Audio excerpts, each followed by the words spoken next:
परंतु नजर पकईबा देश विदेश प्रमुख खबर गुड़िक ता पूर्व चैनल नुआ थिले चैनल को सब्सक्राइब करी पाखर आसुवा बेल आइकन को ऑन करी रखंतु एमिति लेटेस्ट न्यूज सर्वप्रथमे देखिबा पई तेबा सन्तु आज दिनर गुरुत्वपूर्ण खबर गुड़िक नजर पकईबा। आज प्रथम खबर 7 तारिख जाए राज्य में लगी वर्षा 24 घंटे एसबु जिले में प्रबल बर्षिब। राज्यर अधिकांश स्थान सह ट्विन सिटी लगी रही तुहाकु तुहा वर्षा 24 घंटे प्रबल वर्षा संभावना थिला बेले राज्य में आसंता 3 दिन पर्यंत प्रबल वर्षा हेबा नै पाणीपाग विभाग पक्षरु सूचना मिली। प्राय 7 तारिख पर्यंत लगी वर्षा 24 घंटे वज्रपात सह प्रबल अति प्रबल वर्षा पे 4 जिला सुंदरगढ़ झारसुगुड़ा संबलपुर बरगढ़ को ऑरेंज वार्निंग जारी कर उत्तर ओडिशा संलग्न गांगे पश्चिमबंग उपर घूर्णिबलय सक्रिय रही। यार प्रभाव में राज्य में वर्षा लगी रही पाणीपाग विभाग पक्षरु सूचना मिली। परवर्ती खबर खुशी खबर बाहुडारे कमिला सुना दर जानतु भुवनेश्वर केते अछि। लगातार द्वितीय दिन में सुनार मूल्य एक बड़ा ह्रास घटी। गतकाली सुना दर खसला बेले आज बाहुडारे पुणी खसी सुना दर। आज भारतीय बजार में 24 कैरेट सुना दर 98,720 टंका रही। सेपरी 22 कैरेट सुना दर 90,490 टंका कारोबार आरंभ कर। सेपरी ओडिशा राजधानी भुवनेश्वर 24 कैरेट सुनार मूल्य 10 ग्राम पिछा 98,720 टंका रही बेले 22 कैरेट सुनार मूल्य 90,490 टंका पहुंची। मुंबई में समान रही सुना दर एवं नुआ दिल्ली में 24 कैरेट सुनार मूल्य 98,870 टंका और 22 कैरेट सुनार मूल्य 90,640 टंका कारोबार कर सूचना मिली। परवर्ती खबर सिंह द्वारे लगिला 3 रथ आज हेब महाप्रभु दुर्लभ सुनावेश। सिंह द्वारे लगिला 3 रथ सरला विश्व नियंता आड़प मंडप यात्रा। बाहुड़ा यात्रा रे भाई भौणी संगे श्रीमंदिर फेरी कालिया सात। बाहुड़ा यात्रा रे भक्तों गहली चली फाटी पड़ा समर्ग श्रीक्षेत्र जन समुद्र रे परिणत होता बरदाण्ड। जय जगन्नाथ ध्वनि और हरिबोल हुलहुड़ी जो श्रीक्षेत्र में सृष्टि होता आध्यात्मिक परिवेश। रथ गड़िबा समय पुणी देखा मिलता महाप्रभु उद्देश्य भक्तों भक्ति और समर्पण मनोभाव। तेबे आज 3 रथ उपरे महाप्रभु दुर्लभ सुनावेश हम। अपराह्न विलंबित राति पर्यंत भक्त माने सुनावेश दर्शन करें एवं सोमवार हम अधरपणा और मंगलवार हम चतुर्धा मूर्ति नीलाद्रि विजे। मानवीय नीलाखिला सारी रत्न बेदी को पुणी फेरबे जगत गोसाई। परवर्ती खबर राइट टू फूड कैंपेन दाबी 20 लाख राशन कार्ड बातिल निष्पत्ति को स्थगित हो। राज्य सरकार को 20.58 लाख लोकों राशन कार्ड बातिल करने को निष्पत्ति नेछंती जहाको स्थगित करा जाऊ। जून 30 रे खाद्य जोगाण और खाउटी कल्याण मंत्री करथिबा घोषणा को वर्तमान पई बंद करा जाऊ। कोनोसी ना कोनोसी कारण इक्वेसी करनाथिबा उपभोक्ता को राशन कार्ड देबा को वंचित न करा जाऊ। एमिति हेले लक्ष लक्ष लोक तथा गरीब पर्व को खाद्यरु वंचित हेबो।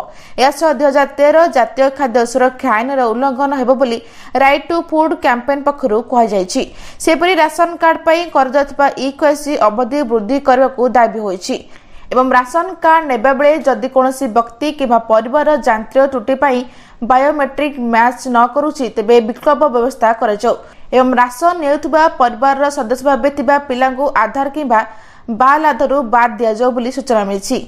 परवर्ती खबर मुख्यमंत्री बस सेवा जो चिंतारे घरोई बस मालिक संघ आर्थिक क्षति दुखरे कहदिले बड़ कथा। ओडिशा रे मुख्यमंत्री बस सेवा आरंभ होगा पर घरोई बस मालिक संघ गंभीर चिंतारे रहिसंती। राज्य सरकार को एही नुआ योजना जहा पूर्व चलथिबा लक्ष्मी बस योजनार एक विस्तारित रूप बोली कहा जायछि। घरोई बस मालिक मानकु प्रचुर आर्थिक क्षतिर सम्मुखीन कर जायछि। या सहित ग्रामांचल रे घरोई बस सेवा प्रायतः बंद हो जिबा अभियोग उठिछि। घरोई बस मालिक संघर सदस्य माने कहछन जे मुख्यमंत्री बस सेवा आरंभ होगा पर सेमानक व्यवसाय उपरे गंभीर प्रभाव पड़िछि एवं ग्रामांचल रे सरकारी बस गुड़िक कम भाड़े सुविधाजनक सेवा जोगा देथिबा जोगु यात्री माने एहा आडकु आकृष्ट होउछंती। फल घरोई बस गुड़िक यात्री अभाव चलाचल बंद करने बाध्य होउछि जहां मालिक मानकु बड़ आर्थिक संकट पकाउछि बोली सूचना मिलिछि। परवर्ती खबर फाइनल हैला तारीख आ 6 दिन पर चाषी अकाउंट को आसिबो 20तम किस्ती टंका। प्रधानमंत्री किसान योजना अधीन एपर्यंत मोट 19तम किस्ती जारी कर योजना अधीन प्राय प्रत्येक किस्ती 4 मास व्यवधान में प्रदान कर तेबे आउ मात्र 6 दिन पर चाषी अकाउंट को आसब 20तम किस्ती टंका। तेणु एथर 20तम किस्ती पाली आसी जहाँपाई यह किस्ती जुलाई रिलीज करेंगे कारण 19तम किस्ती फेब्रुआरी मास रिलीज होता एवं यापर 20तम किस्ती 4 मास समय व्यवधान पूर्ण होती। तेणु कहुचे 20तम किस्ती जुलाई रिलीज हो पारे तथापि किस्ती रिलीज संपर्क में सरकारी सूचना अपेक्षा कर समस्ते 20तम किस्ती अपेक्षा करथिला बेले यह विश्वास कर किस्ती जुलाई 9 तारिख में मुक्ति पाइपरे। यार कारण होची प्रधानमंत्री मोदी 2 ରୁ 9 तारिख जुलाई मध्य विदेश गस्त अच्छी एवं समस्ते जानते जे से निजे प्रधानमंत्री किसान योजना रे प्रत्येक किस्ती मुक्ति करती। तेणु विश्वास कर किस्ती फेरवा पर मुक्ति पाइबा बोली सूचना मिली। परवर्ती खबर घरे झियो जन्म हेले मिल 27 लाख टंका। जानतु नियम घरे झियो जन्म हेले आपन को मिल 27 लाख टंका। आज्ञा हाँ केंद्र सरकार को एपरी एक योजना अच्छी जहाँ आपण झील जन्म होबाठू बड़ होगा पर्यंत आपण को आर्थिक दृष्टि एत मजबूत कर 21 वर्ष पर आपण प्रति मासरे अल्प किछि संचय कर 27 लाख टंका पर्यंत पाइपर। यह योजना नाम होची सुकन्या समृद्धि योजना जो सरकार 8.2% सुध एवं टिकस छाड़ा देइछंती। तेबे आसंतु जानिबा झील जन्म होबा परे आपण किपरि एवं केते निवेश रे 27 लाख टंका पाइपर। संप्रति केंद्र सरकार सुकन्या समृद्धि योजना सुधार समीक्षा करछंती एवं आश्वस्तिकर कथा होची जे एथिरे कोनोसी ह्रास कर जाय नाही। एही योजना एबे भी वार्षिक 8.2% सुध दउची जा टिकस मुक्त मध्य। आपण केवल 250 टंकार आपण झील नाम एक अकाउंट रे खोल पारबे। एही अकाउंट जे कोनोसी पोस्ट ऑफिस किंबा अधिकृत बैंक शाखा रे खोला जाय परबो। यह योजना रे जनकु 15 वर्ष पर निवेश करबा को पड़िबो। जेतेबेले झील 21 वर्षर होइजिबो सेतेबेले आपण संपूर्ण टंका पाइ परबे। एवं जदि आपण ए योजना रे प्रति मासरे 1000 टंका अर्थात वार्षिक 12000 टंका निवेश करंती तेबे 15 वर्ष मध्य मोट 1,80,000 टंका जमा हेबो।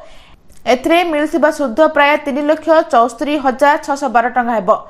यार अर्थ हेउची आपण झील 5,54,612 टंका पाइबो ताहा मध्य मात्र 1000 टंका मासिक संचय सहित। परवर्ती खबर सुभद्रा तृतीय किछि टंका केबे आसीबो आउ को माने बाद पड़बे पुणी आसीबो सुभद्रा टंका। सुभद्रा तृतीय किछि टंका हिताधिकारी खाता को आसीबो एने तारीख घोषणा करिसेछंती राज्य सरकार। मोहन सरकार सुभद्रा योजनार 2 किछि टंका हिताधिकारी खाता को आसी सारिछि। तेबे तृतीय किछि टंका केबे आसीबो को माने पाइबे अयोग्य हिताधिकारी सर्वे पर तृतीय किछि टंका दिया जिवो। समस्त योग्य हिताधिकारी निकट में सुभद्रा योजना टंका पहुंचबा नहीं पूर्व भी घोषणा कर राज्य सरकार। आसंता राखी पूर्णिमा अर्थात अगस्ट 9 तारिख में सुभद्रा तृतीय किछि टंका प्रदान प्रस्ताव को यही बैठक में अनुमोदन कर 1 कोटी अधिक महिला खाता को सुभद्रा योजनार तृतीय किछि टंका पठाइबे राज्य सरकार बोली सूचना मिली। परवर्ती खबर ओडिशा सरकार को निष्पत्ति परिवर्तन। यही 3टी बैंक उपरू कटकणा हटाइले सरकार। ओडिशा सरकार 3टी घरोई bank HDFC bank ICICI bank एवं एक्सिस बैंक को राज्य सरकार संस्था और विभाग मानकर व्यवसाय और जमा राशि परिचालन पैनलभुक्त बैंक तालिका बाद देवा निष्पत्ति को प्रत्याहार करछंती। ए संपर्क में अर्थ विभाग आज एक विज्ञप्ति जारी करिछि। विज्ञप्ति अनुसार यही 3टी घरोई बैंक एवं राज्य सरकारी संस्था विभाग निर्देशालय पीएसयू समाज और